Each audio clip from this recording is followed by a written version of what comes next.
Hello, everybody, and welcome to today's Friday Live. It is Friday, August the 25th, and it's around 12:45 p.m. Australian Eastern Standard Time. As always, I'll just give the feed a few minutes to filter through so you guys know that I'm here. As you can see, the sun is shining today. It's a gorgeous day in Melbourne. Spring is definitely in the air. And yeah, it's just stunning. It's stunning outside. So always love it when the sun is shining. So welcome to you all. For those of you who don't know me, my name is Fiona Lukeis. I go live here, between 12:30 and 1 p.m. every Friday.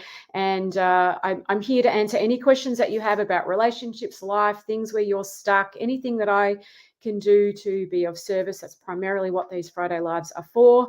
And obviously to share anything that I think you may find helpful that's come up in my private client work or with the students in my my signature program, Relatable.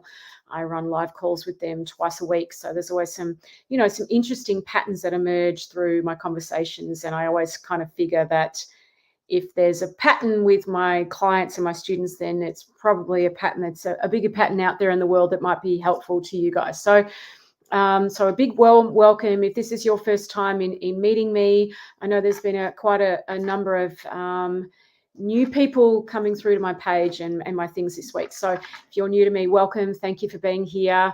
If you're here because you've just bought my ebook or listened to a podcast or done something, whatever's brought you here, welcome. And if you have a question, please feel free to post it in the comments below. And if you just want to say hi to me, I do love it when people say hi. Always love to know where people are listening from, where you are in the world. As always, post it in the comments below, and I will, love to say hi to you. So for those of you who regularly watch this on a Friday, I'm very sorry I couldn't go live last week. I run a really busy full-time practice, and sometimes things happen with a client or someone that just needs my time and attention, and they're going to be the priority in those moments, and that's exactly what happened last week. So I just couldn't get here. So my apologies, but I'm here this week and happy to answer any questions that you have. And as always, if you're just joining me live, please say hi and let me know where you are listening in the world from. I do have a number of questions that I'm going to get through as many questions as I can today. If you have sent me in a question, and I encourage you to do so, I'm probably, let's see how many I can get through today, but we're about a 2 Friday Live turnaround at the moment to get a question answered. But don't let that stop you from sending it in. Some weeks, I can get through more questions than others. So send them in. Your questions are incredibly helpful to other people. Every Friday Live that I do, I regularly get messages, emails, DMs, whatever, from people saying, oh my goodness, Fiona, that question really helped me. I'm so glad someone asked that question. And, so if you are shy, you can send it to me anonymously, and I won't mention where this has come from if you prefer to do that way. And if you're not so shy, feel free to ask it in the comments below. If you're showing up live, I will do my best to answer your question on a live call, because I know that takes courage and guts to do that. So, hey, Jared, hi, listening from Adelaide, welcome. I'm going to presume that the weather must be gorgeous in Adelaide. We always get your weather. It's absolutely stunning here today. You can probably see from all the natural light in my office flooding through just how beautiful it is out there. Okay, so I can see there's a few of you watching. Don't be shy. Say hi. Let me know where you are. I'll always love to hear from people. All right, I'm just going to get the first question up for today. And okay, so today's first question is, hi, Fiona. I've been in a new relationship with an old friend from school days 40 years ago. We met by chance and have been talking daily ever since. Wow, congratulations. How exciting. When I don't text her back straight away, she calls me out on it. She's just told me that she doesn't want me around anymore as she thinks I'm drowning her in love and kindness and generosity. I'm completely baffled. Oh, I'm so sorry. That must be baffling when you think, and I think this is something, and I really appreciate you asking this question, okay? Because I know this is something that can baffle an awful lot of people. You think you're showing up and you're being kind and loving, and you think, that's what someone's looking for, and then they turn around and say, it's too much, and you're like, what? So I think that's a really great question, and thank you so much for answering it. Hi, Marie. Hello. Thank you for saying hi. Really appreciate that. Whereabouts are you in the world? Are you in Australia or overseas somewhere? I know this is too early in the day for the UK peeps. It's really middle of the night, early morning for you guys, but shouldn't be too late for you guys in the US, Canada, Asia, wherever you are. And definitely not if you are in Australia. Okay, so, you're in New Zealand, of course. And if you're in New Zealand, all our beautiful New Zealanders, perfect timing for you guys, isn't it? So I'm just going to come back to this question. So I guess there's a couple of things here. I'm always curious when I hear a gap in something, right? I'm always curious when I hear a gap, because the gaps and how we handle gaps are a big issue in our relationships. And I've had a couple of couples that I've been working with this week, helping them see where the gap is and how they can lean into the gap rather than lean out of it, right? Really, really important when there's a gap, how we handle the gap in terms of what we're seeing, what we're hearing, where our realities are, whatever. These are the things that really can bring people unstuck and then create, a lack of goodwill, people feeling they're not in partnership, people don't have their back, yada, yada, yada, right? Hey, Lisa, hi, welcome. Thanks for saying hi. You're in New Zealand as well.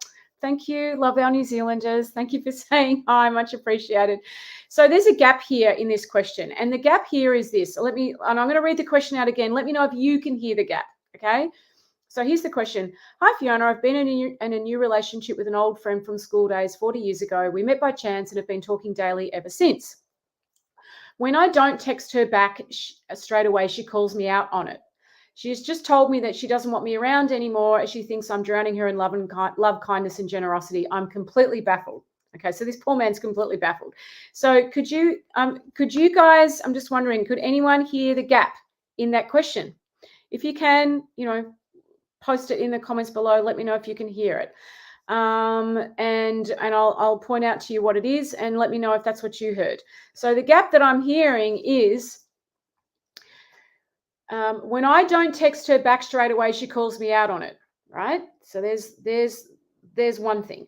She just told me she doesn't want me around anymore as she thinks I'm drowning her in love, kindness, and generosity. Okay, so there's a gap. So the gap is what I'm hearing in this question is she wants to know why you haven't texted her back straight away, yet she feels that you're drowning her in love, kindness, and generosity. There's a gap here in terms of that doesn't make sense, right? If you've got one person wanting to know why haven't you texted me, and then on the other hand saying it's too much, there's a gap in terms of that doesn't make sense. Those two statements don't belong together. Can you see that? They don't fit. So I'm always get really curious about the gap, because the gap is generally where the answer is. All right. We don't get curious enough about the gap, and that's nobody's fault, okay? Because we tend to take the gap personally, or we get confused, or we're like, I don't get it, which is where this lovely fella is. So you've got someone saying, why haven't you texted me straight away? Or why haven't you texted me? And that's what I'm presuming you mean by that.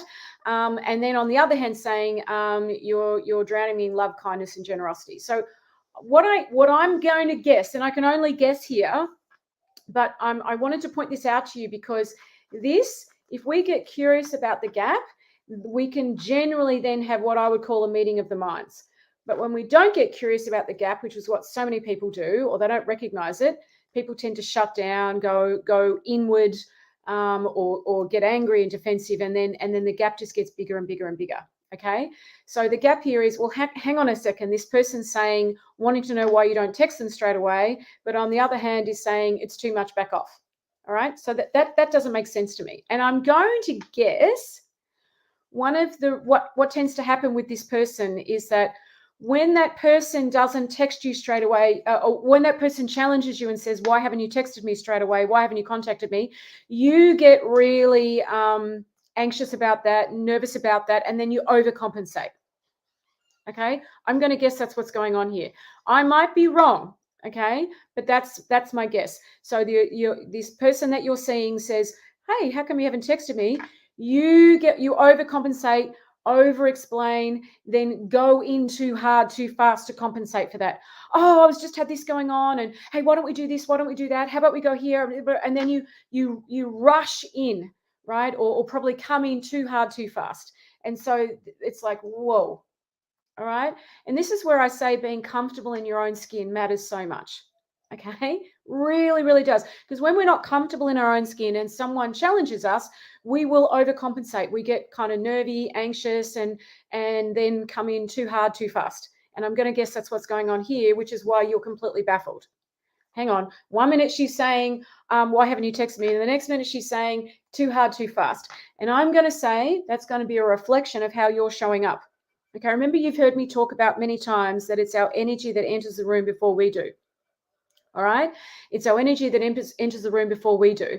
So when she's challenging you and saying, why haven't you responded to my text? And you go, yeah. And then you go into maybe over-explaining, justifying, overcompensating, wanting to make it okay. Does that make sense? Wanting to make it okay. You probably come in too hard, too fast, too much. And she's like, whoa. Okay. So I hope that helps in, well, hang on, what's going on here? Why is she saying that? Because I'm going to think you get nervous or worried or anxious and then overcompensate. And so when we overcompensate, we tend to come in too hard, too fast. And then it's too much. And so, when people are comfortable in their own skin, they'll show up to something like that, or they'll respond to something like that from a sense of groundedness and calm, and they'll be better at holding space for the other person. They'll get more curious. You know what I mean? They won't rush in and overcompensate and then come in too hard, too fast, which is what I think happens with people. And so if your go-to is to do that, is to overcompensate, and often, if we're people who've been people pleasers, or we're people who don't like conflict, or, we're people who don't like things to get out of hand too quickly and we rush in, that's when you can innocently, inadvertently create a dynamic like that and then be like, okay, I'm completely baffled and confused. And so, this is where you'll see that the answer always generally lies with you.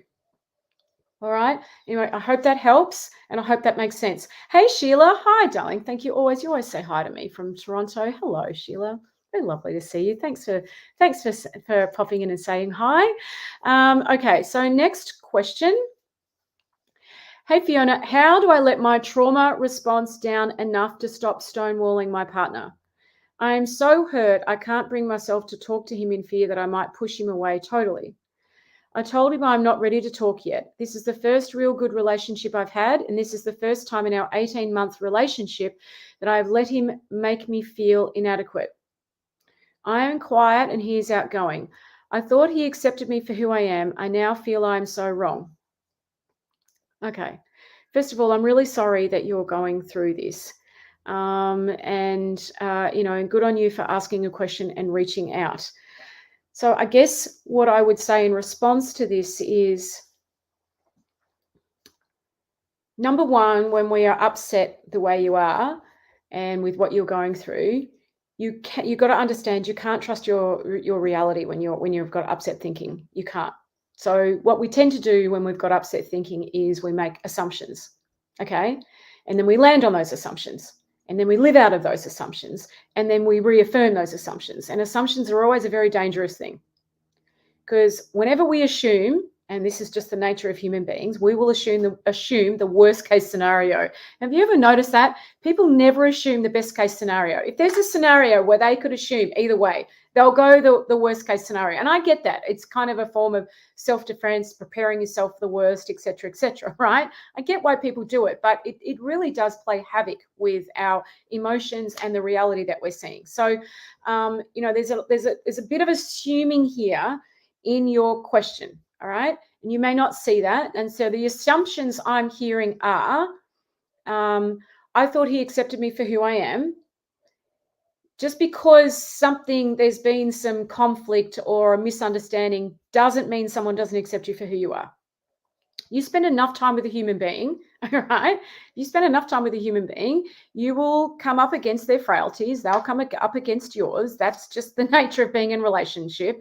And it's this aspect of dealing with our own and someone else's frailties that we've got to learn how to navigate really well. Okay. So it doesn't matter. You can be with like your soulmate, the most perfect person in the world, the person who ticks every single box in your life. You've got 100% things in common. You feel totally compatible, shared values. Your chemistry's off the charts. Like it's perfect, perfect, perfect. You still have to navigate each other's frailties. Like that doesn't go away. Okay, that's just part and parcel of being in relationship. And to me, this is just a fundamental life skill we should all learn how to do. We all can learn how to do, but it doesn't matter how perfect the person is. That's just part and parcel of it. You will absolutely come up against that at some point, somewhere, somehow. And this is something that brings more relationships unstuck than you can possibly imagine. Hey, Christy. Hi from Northern California. Perfect. Thank you so much for saying hi. Lovely to see you. Lovely to have us join us live. So what I hear in your question, honey, is you've had this great time and you've now come up against each other's frailties, except we've landed in worst case scenario. Oh, they don't accept me. That's not necessarily true. Okay. It can look like that in a moment when, when our frailties are out because people become emotionally unintelligent. We all do. It's not a problem. It's not a sign that there's something wrong. It's just, this is how, part and parcel of understanding this is just human beings. So you've come up against each other's frailties. It hasn't handled so well, and now it looks like this person doesn't accept you. It feels like you're wrong. You're in all of that space. I wouldn't trust anything that kind of comes up or shows up from that space. Really, that's because we're generally looking at something through an exaggerated lens. We're in our ego. The ego is never the place to trust your emotions around. Truly, it's not, because the ego is so judgmental. The ego is so self-righteous. The ego is so black and white and rigid and dogmatic, and these are things that are not helpful in our relationships. Okay. So now we all have a capacity to do it, me, everybody. But you've really got to know that where you are right now is in that conditioned mind, intellectual mind, ego mind, and you just can't trust your emotions there. Right. So don't believe anything that you're thinking in that space. Hello, Sheila. Fiona, you are absolutely 100% wise when you say we cannot rely trust on upset, anxious thinking. We tell ourselves stories. We attach meaning to things entirely based on anxiety. Let it pass and connect with others from a wiser, more centered space. Yes, I cannot tell you how important that is. Sheila is one of my relatable students, and we talk about this stuff a lot in relatable, right? Really, it's a big part of our conversation, and it's mind-blowing how differently things can look when we are in a completely different space. Truly mind-boggling, like night and day. The same thing can look completely different. You would be amazed at how differently a situation looks. Okay. And of course, our relationships are a place where we're very emotional and we get very emotive and we get very confused and lost and stuck. Okay. And it's exhausting, that feeling of stuckness, and we go round and round and round and loop and loop and loop and loop in our heads is exhausting. Okay. So it's such a freeing feeling when you put down mental load. So freeing. It's I tell you, greatest thing that's ever happened to me is knowing how to do that, where to look for the answer, and really being able to do that in real time when I need it the most. Okay, so freeing. No matter what you're navigating in life, that is just incredibly, it's just a gift that keeps on giving, truly. Thank you, Sheila. Relatable changed my life and led me down an extraordinary journey. Yeah, it's very special. We have very, very special conversations. It's, very special place in my heart, that program. Thank you, Sheila, for sharing. Really appreciate it. So first, that's what I want to say to you, to this person.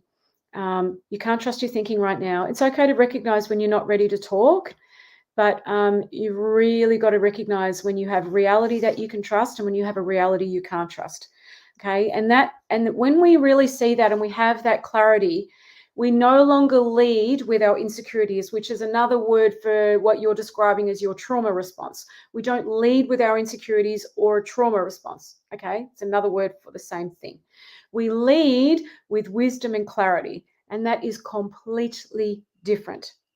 And it creates a completely different ripple effect for the other person or the people around you. Okay. And it's very empowering when you can see that you are creating that. It really is. It's very empowering when when you can see that. That was something that, I was actually sharing this with someone during the week, that was something that my whole life I'd never been able to do. I'd never really shown up emotionally the way I'd always wanted to. I was always so reactionary, so caught up in my ego, so caught up in my insecurities, so defensive, self-righteous, all of these things, despite having done any and every program you can imagine under the sun. Really, I had. And that was an aspect that I'd never really kind of been able to create any traction around, and I had a lot of shame around it. And it is so freeing to be able to put things down, know that I'm not stuck showing up that way, that I know where to look for the answer, that I can create something else. It's just, anyway. I know I'm raving on here. Sorry, it's just such a very, very, very light and beautiful place to live your life from. There's just no downside to that. So I hope that helps for you. What I would recommend here is that, obviously, this is you've said it's the first real good relationship I've had, and really, if that's the first time in 18 months that this has happened, you're doing great, really. And really, what you want to be able to doing here, what I would recommend is, when you learn how to navigate your thinking, when you know when you have thinking you can trust, when you have thinking you cannot trust, it is life changing. That's where we need to begin, because that's what gives us the bandwidth and the space to show up to something that might evoke a trauma response, or might evoke our insecurities completely differently. Okay. And the great thing is, you don't need to go back into the past and relive everything and redo everything and re-understand everything to do that. Don't need to. Okay. It's just when we understand how things work, the psychological functioning of a human being, the psychological immune system of a human being. And yes, we do have a psychological immune system, just like we have a physical immune system, just like we have all of these systems that are automated in our body and know exactly what to do. We have the same kind of immune system psychologically. This is very important and a big part of what I teach in Relatable and with my clients, okay? We've got to trust in that more. We really, really do. It takes a lot off our minds when we know that. Hey, Min, nice to see you. Thanks for saying hi. And hey, Mick, yes, last Wednesday's call was really special. We had a Relatable live call. I run them twice a week, and Wednesday's call was awesome. Really fantastic. Mick was on that call. So yeah, very, very special. Okay, so next question. All right. Hi, Fiona. My question is about physical, including sexual attraction. Do you think it is something that comes naturally with being in a good feeling, or are we born with it to a degree? Can we fall in love with someone by being more present and getting over ourselves, or is the love hormone embedded in us from early on? I'm in my 40s and I've been married for 19 years. I've hardly ever felt I've desired my husband, and over the years together, alcohol has played a massive part in our times of intimacy. I've stopped drinking for the past 12 months, and things have improved between us. But I feel no intimate connection or desire. I'd like to, because it makes sense. I feel I want someone to just sit and cuddle, not just sex, yet I don't feel I want that with my husband, so I never initiate it. Sometimes when I listen to your amazing words of advice, Fiona, I get the feeling that anyone can develop feelings for someone else. We are, after all, connected and from the same essence. I've also been a very busy-minded person all my life and wonder if I've never allowed myself time to connect. Can one try to fall in love if there were never any butterflies there? There probably never will be. Or if there were never any butterflies there, maybe there probably never will be.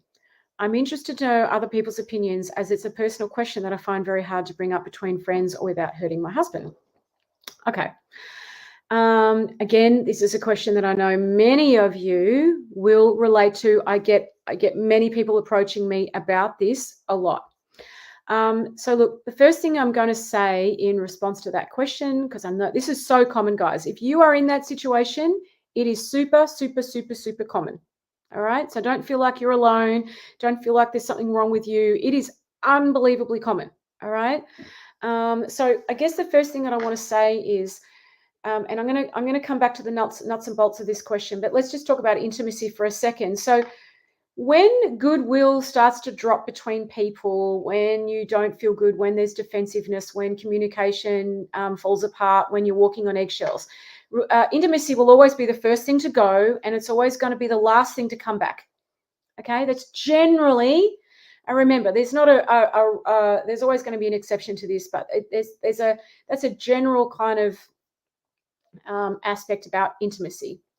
It's and I'm talking physical intimacy. So it's because there is also emotional intimacy. Okay, there's two types of intimacy: emotional intimacy and physical intimacy. And it's very difficult to have physical intimacy if there is no emotional intimacy. Okay, so you generally need the emotional intimacy first, and then the physical intimacy will follow from there. Now I know that there are, and I don't want this. I'm very I guess conscious of not going into the differences between men and women, because I don't think there are that many, and I think that just complicates things and makes things difficult. Okay, so I really like to keep things at a human being level, but I also know that it can be easier, but not across the board. There are definitely exceptions to this, and I come across them every day.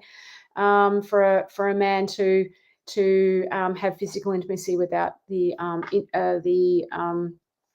emotional intimacy, and a little bit harder for a woman to have physical intimacy without the emotional intimacy. But generally, as a rule of thumb, physical intimacy will be the first thing to fall away and the last thing to come back. Okay, so if you are in that situation, you've got to understand you've got to focus on connection. You've got to focus on all of those things first, and then the physical intimacy will generally follow from there. Okay. Now, but in this lady's situation, or this person's situation, what they're saying is that I've never really felt that in the first place. And if I've never really felt that, will it come? Will it show up?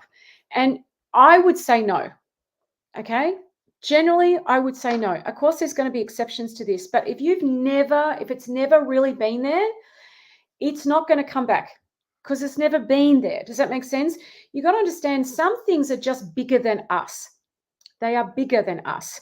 And when it comes to feelings and chemistry and attraction, these are things that are not necessarily things that we can control very well. I mean, I remember when I met my husband, I met him at a party, and I was not looking. I was not open. I was not ready.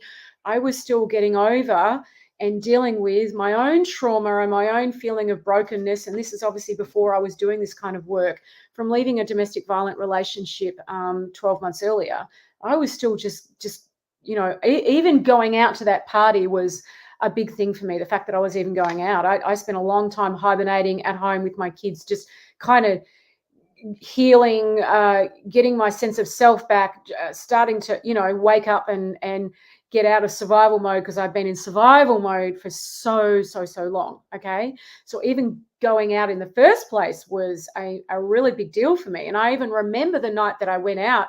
It was a Saturday night, and my sister came round to babysit my two little boys, because I had two little boys there under 5, and I decided I wasn't going.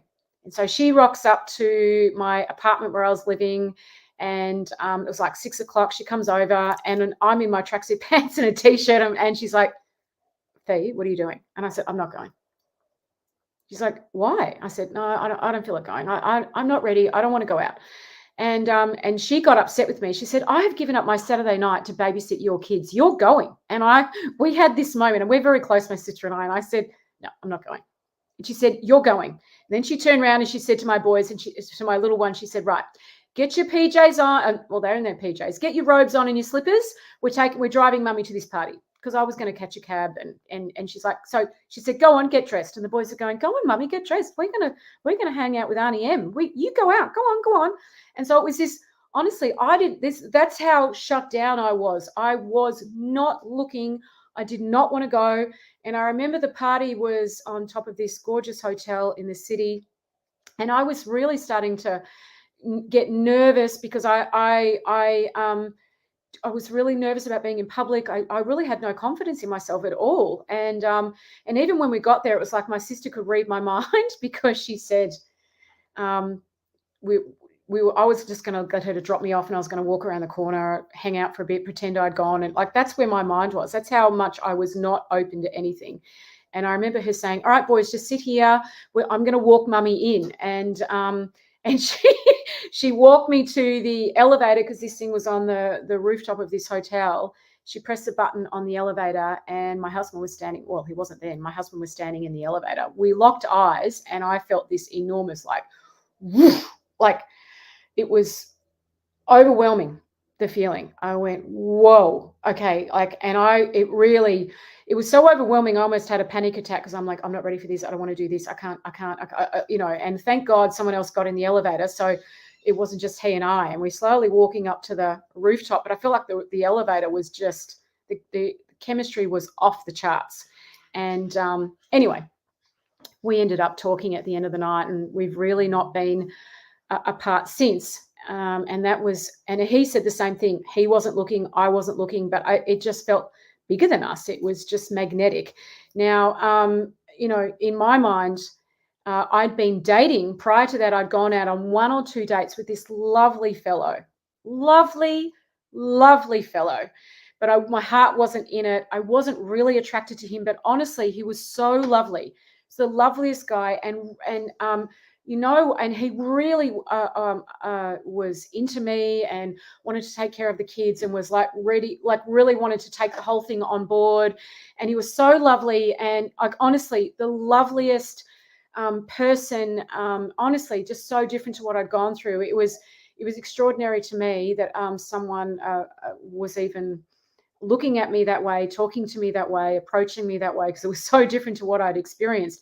And he was the nicest fellow. And I kept saying to myself, I wish I was attracted to him. I just wasn't. I was not attracted to him.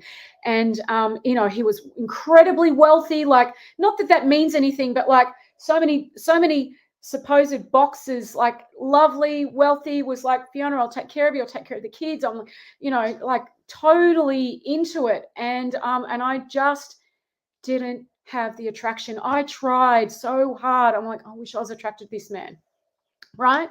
And of course, but I just wasn't. And then I said to myself, it's because I'm not ready. I go to this party, step into this lift, meet this guy that, and just right, explosion of chemistry and all of these things. And we laugh about it now.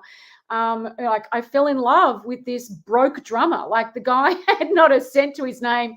And again, I don't mean that in a negative way. I'm just like, I mean that in terms of, this person ticked every box, but I just didn't, there wasn't the attraction. And this person did not tick many boxes, but there was this massive attraction. And so some things are just bigger than us, I guess is what I'm saying. And, in my experience, and I can only share with you my experience, if the attraction isn't there in the beginning, then it's just not there. Okay. Hi, Fee. Can the chemistry thingy? Yes, it can be one-sided for sure. Mick, of course it can be one-sided. Absolutely. I hear that all the time. Of course, it can absolutely be one-sided. Yep. And I know how difficult that is when you feel these massive feelings for someone and they're not returned. Absolutely, it can be one-sided. Yes, happens all the time. Min, oh my God, tears, love that. Thanks, Min. Yes, it was an extraordinary thing. But in leading on from that, when I met my husband and we dated and we eloped, we eloped. We got married on a beach in Thailand and eloped. And I had never married my older boy's dad, because I just thought I wasn't into marriage. I'm like, I'm not the marrying kind. And here I meet this guy. All of a sudden, we've eloped and gotten married within 12 months of meeting each other. So, some things just create change in a way you weren't expecting. But even with all of that, and I want to share something here that's very important. Even with all of this amazing attraction and these amazing feelings that my husband and I had, 6.5 years into our marriage, we hit we were in deep trouble, deep trouble. And that's when I came across the understanding that I now teach. Okay. We were like, I had felt like that we just weren't compatible. We were this, we were that. We were just, and I'd stopped. My physical attraction had stopped all of it. And my husband is gorgeous. My husband is a big spunk. I don't know if guys know the word spunk if you're overseas, but that's a word for a hottie. Hottie, like totally good looking, gorgeous man. But, we were in such a bad place, no goodwill, walking on eggshells. I mean, like really the attraction had gone. Okay. The intimacy had gone. And, all of those things. So that can happen. And it was only through, really at that time, I was so stuck within myself. I was dealing with some pretty difficult things in my life, a very, very, very challenging custody battle with my older boy's dad that was just a most stressful, horrific thing, and lots of other pressures. And I when we were all the things that I knew, I was still very stuck, and my mind overthinking and really struggling. And it's when I came across this understanding and I started looking more in this direction, and I really just started this to feel better for me. But the mind-boggling, amazing ripple effect of that was that it completely transformed my marriage. And, we are now, 19, it'll be 19 years we've been married, Sam and I, this October. And goodwill is through the roof, attraction, all of it's through the roof. And it is completely different. And I'm telling you, I put it down to what I've learned. And for those of you asking, no, my husband did not do this. It was just me. This is the influence that one person can have. So coming back to this question, the other thing that I want to say is that, yes, we can develop feelings for people, but it doesn't mean we should. Okay? It doesn't mean we should. This is where, your relationship with your own wisdom matters so much. Your relationship with something bigger than you matters so much. It's very important. We spend far too much time in our analytical, ego, intellectual mind, and that is not where wisdom lies. It's not where you're going to get the answers.